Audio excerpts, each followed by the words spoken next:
भी अपनी लाइफ में कुछ नया सीखने की चाह रखते हैं तो इस चैनल को अभी सब्सक्राइब कर लें।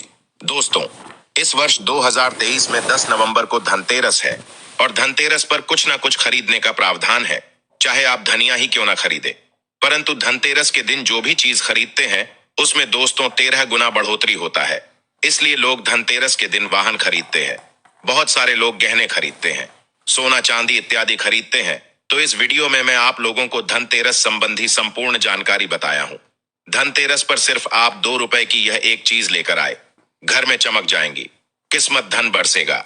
जमकर के कहने का मतलब है कि धन की बारिश नहीं होगा, आपके घर में सभी मार्ग से इतना ज्यादा धन आना शुरू हो जाएंगे जिसकी आप कल्पना भी नहीं कर सकते। देखिए, धनतेरस पर भगवान धनवंतरी की पूजा होती है।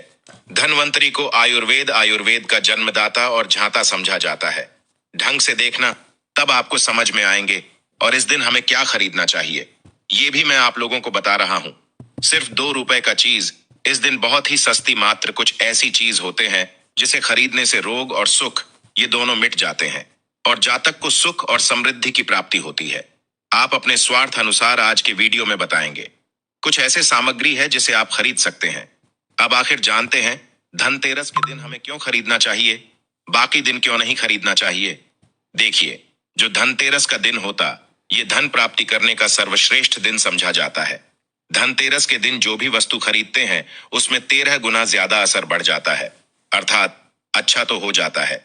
मान के चलिए, आपने धनतेरस के दिन जैसे कि कोई वाहन खरीदे तो वो वाहन में इतना ज्यादा असर हो जाता है, 13 गुना ज्यादा असर बढ़ जाते हैं कि उस वाहन की फिर कभी भी उस वाहन से आपको दुर्घटना नहीं होगी, किसी को नुकसान नहीं पहुंचती। कहने का मतलब है कि धनतेरस के दिन जो भी चीजों का खरीदारी करते हैं उसमें शुभ फल हासिल होता है। तो हमें धनतेरस के दिन क्या खरीदना चाहिए, तो आप अपने सामर्थ्य अनुसार धनतेरस के दिन आपके पास जितना पैसा है, आपके पास जो समर्थ है, उनके अनुसार कुछ चीजों को खरीदारी कर सकते हैं, जो कि इस वीडियो में मैं आप लोगों को बताऊंगा। और अगर मेरे वीडियो में बताएंगे 5 में से कोई भी आप एक चीज खरीद लेते हैं, यकीनन मानिए माता लक्ष्मी आपके घर में आ जाएंगी, अभी की जीवन में चली हर तरह की मुसीबत को दूर करेंगी, आपको अर्थात धन संपत्ति प्रदान करेंगी। अब से जो घरों के आसपास में ये चीज मिल जाए तो खरीद लेना, आप अपने समर्थन खरीद सकते हैं। अभी तक कमेंट बॉक्स में जय माता लक्ष्मी नहीं लिखे तो जय माता लक्ष्मी जरूर लिखना। और जो बहन हमारे वीडियो को देख रहे हैं, बहन लोग आप जो कमेंट बॉक्स में हैप्पी धनतेरस भैया जरूर लिखना। तो सर्वप्रथम जो है कमल का बीज ध्यान से सुनना। कमल के फल को जो है निकालने के बाद इसे कमल का बीज निकलता, जिसे हम कमल गट्टे बोलते हैं, कमल घट्टा भी बोलते हैं। तो इसके अंदर से जो बीज निकलता है उनकी माला बनती है, जिसमें माता लक्ष्मी को सिद्ध करने के लिए इनके माला की जप होती है। तो देखिए, जो कमल के गटके होती हैं उसे माता लक्ष्मी को बहुत पसंद है, कमल के जो बीज होता है माता लक्ष्मी को बहुत पसंद है। तो एक काम करना, धनतेरस के दिन धनवंतरी महाराज को और माता लक्ष्मी को पंच आपको कमल का बीज समर्पित कर देना और आपको प्रार्थना करना है कि हे माता लक्ष्मी, आप हमारी गरीबी मिटाए। धनवंतरी महाराज से प्रार्थना करना है कि महाराज हमारे घर में हमेशा निरोग रहें, निरोग काया की प्राप्ति हुई, यही मैं आपसे आशीर्वाद की कामना करते हैं। देखिए, इस दिन औषधि क्यों खरीदना चाहिए, क्योंकि औषधि हमें निरोग काया प्रदान करती है, हमें जो निरोग रखने का काम करती है। तो ऐसा मान्यता है कि इस दिन धनतेरस के दिन, क्योंकि इस दिन धनवंतरी महाराज जो है समुद्र मंथन से उत्पन्न हुए थे और अमृत का कलश लेकर के उत्पन्न हुए थे। धनवंतरी महाराज को, धनवंतरी देवताओं को जो है देवताओं के वेद कहा जाता है। दुनिया के सर्वप्रथम सबसे बड़ा जो वैद्य है ये धनवंतरी महाराज है, ये देवताओं के वैद्य है और ये हमारे लिए पूजनीय है। हम सब इनकी पूजा करते हैं, इनकी पूजा के कारण ही हमें वेद का ज्ञान हास हो। उस घर में किसी भी तरह का बाधा नहीं आने देते। तो गोमती 5 आपको गोमती चक्र लेना है और 5 आपको पीली कौड़ी लेना है। अगर आपके समर्थ है तो आप जो 21 गोमती चक्र और 21 पीली कौड़ी जरूर ले लेना और आप जो है माता लक्ष्मी को इस दिन समर्पित कर देना। या फिर घर के किसी बच्चे को नजर दोष लगने हैं या घर में किसी बच्चे को जल्दी नजर दोष लग जाते हैं तो ये काम जरूर करना। इस दिन गोमती चक्र को लाल कपड़े में बांध करके जो छोटे बच्चे को नजर दोष लग जाते हैं उसे पहना देना, नजर दोष नहीं लगेगा।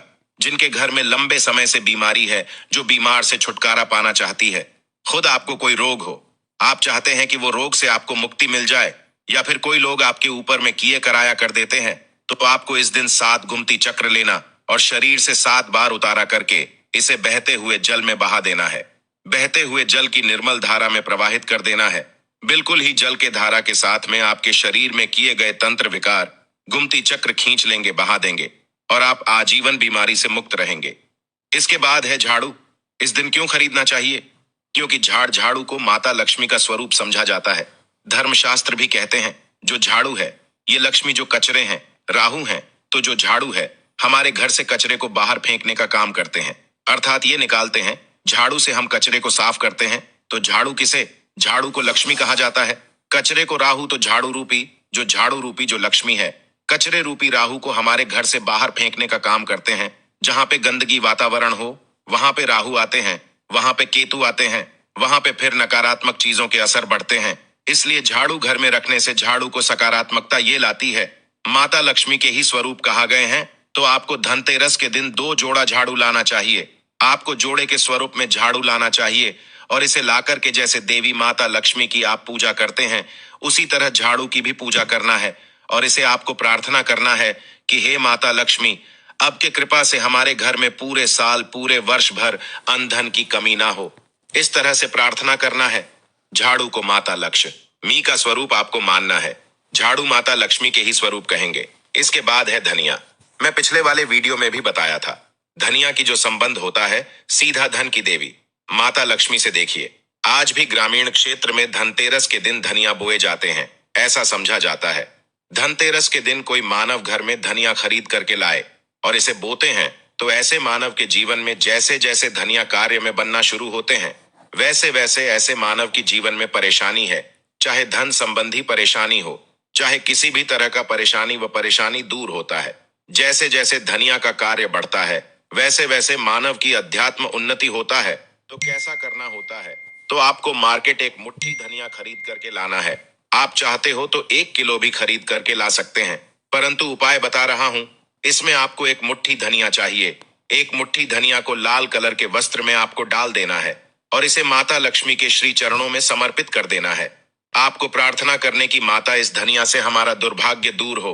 इस तरह से प्रार्थना करते हुए कुछ धनिया आपको अपने घर के मसाले में डाल देना है पीस करके, और कुछ धनिया को आपको जो है जमीन में धो देना है। जैसे जैसे धनिया उगना शुरू होंगे वैसे वैसे प्रगति होना शुरू हो जाते हैं। फिर ये लगाए हुए धनिया को, जो कच्चे धनिया होता है, आपको इसे आप जो सब्जी के रूप में आप इसका उपाय कर सकते हैं। आप इसे खाना चटनी में भी बना करके आप इसे खा सकते हैं।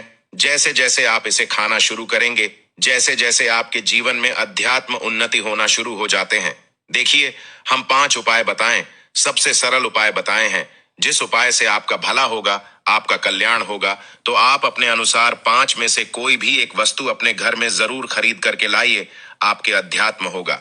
यह वीडियो कैसा लगा हमें कमेंट सेक्शन में जरूर बताना। और माता लक्ष्मी की कसम है, अगर अभी तक वीडियो को लाइक नहीं किया तो वीडियो को लाइक कर चैनल को सब्सक्राइब जरूर करना। कमेंट बॉक्स में जय माता लक्ष्मी जरूर लिखना।